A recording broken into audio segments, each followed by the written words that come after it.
stop talking and just do the work, just do the work that you have to do.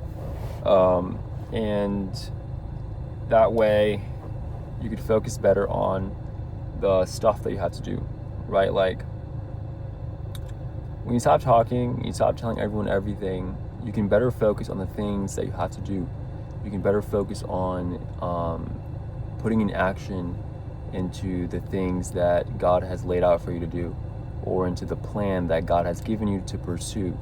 When you stop talking, you're able to kind of just, first of all, you stop telling people everything, and that's a good thing, because whoever, seals his lips, saves his soul from trouble. I think that's what the verse is in the Bible. But the point is, when you stop talking and stop telling everyone everything, or you stop, just saying every single thing that comes to mind, you're able to kind of just reserve the stuff, the revelations, the things that God has given you to do, or to dwell on, His word and stuff like that, or whatever He wants you to pursue or something. You kind of don't want to just put everything out that you kind of think. And so, like, when you stop talking, you also stop telling people things, and so you don't have, like, people telling you, like, things that are discouraging to you, things that are sort of just kind of derailing you or something like that. People don't tell you things. You don't give people the chance to tell you things that are gonna kind of like lower your spirit about something. So just stop talking. And I mean that with so much love. Like, just, you don't have to tell everyone everything. Some things are just between you and God, and that's it. Not saying you can't trust in anyone, but also, some things are just for you and God, because God should be first in your life, And so, no matter what it is, that something is on your heart and stuff like that, just confide in it with God first, no matter what it is, a big decision, even the small decisions, and any work that you want to do or pursue, or career, or anything, any path. Before you verbalize it to anyone, before you take it to anyone else, just talk to God about it first. Like, pray to Him about it. Pray to Jesus about it. Ask Jesus, God, what do I do? Is this where you want me to go or something? Or just what you want me to pursue? So, that's something I've been learning a lot. I used to really, like, say every single thing that came to my mind, every time. Like, and so, that just created, like, a lot of kind of chaos. Honestly, mentally, and also in my life. And because, I was kind of like, I don't want to say like giving energy away, because I don't really think that kind of is the concept here, but just kind of like, just opening up ways for people to kind of like, say things that would kind of like either like make me lose motivation or something like that.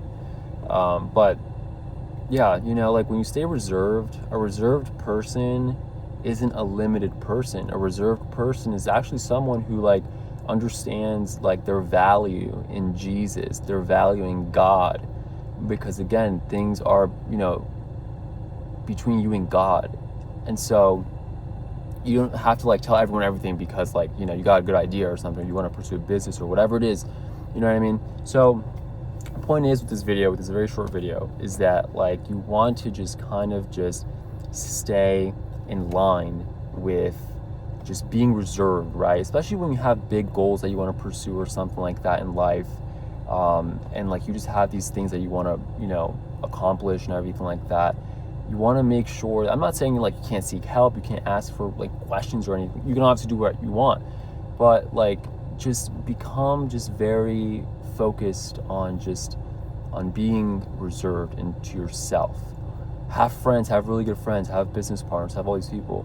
But, reserved people are just very, they have a lot of order inside of them, and they're organized. And so that's why they can stay reserved. Ever since I got closer to Jesus, like 2 or 3 years ago, or 2 years ago-ish, ever since God, the King of Kings, came into my life, recently and stuff, like, I have really learned to just kind of have self-control. And I guess this is kind of what I'm also trying to get at, is like, have self-control, right? Like, don't be kind of just spreading yourself thin everywhere, and being, like just all over the place, right? Like self-control is good because that's how you just stay on track with what God is doing in your life. I believe that no matter how far you steer off, God will always find you no matter what. And I'm literally living proof of this. And it actually it feels like surreal, but it's very real. No matter how far you steer off, God will find you. So it's not like you should walk around like thinking like, oh my gosh, I'm going to mess up or whatever with this like decision that I'm going to make. No, it's just like God will find you, but use good discernment and judgment and stuff, right? So just be reserved, organized, and don't spread yourself thin by telling everyone everything, by trying to like do everything all at once, by trying to accomplish all these things that don't really even matter at the end of the day, or things that don't glorify God. So have self-control, you know what I mean?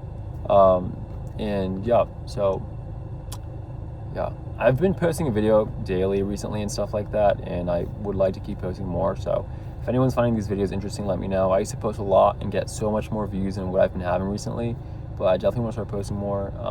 And yeah, and I'm going to link my newsletter down below, and I'm going to link my LinkedIn down below, and I'm going to link, that's it, and my TikTok. I'll see you guys later. Thanks so much for watching. Remember, love you, and Jesus loves you more.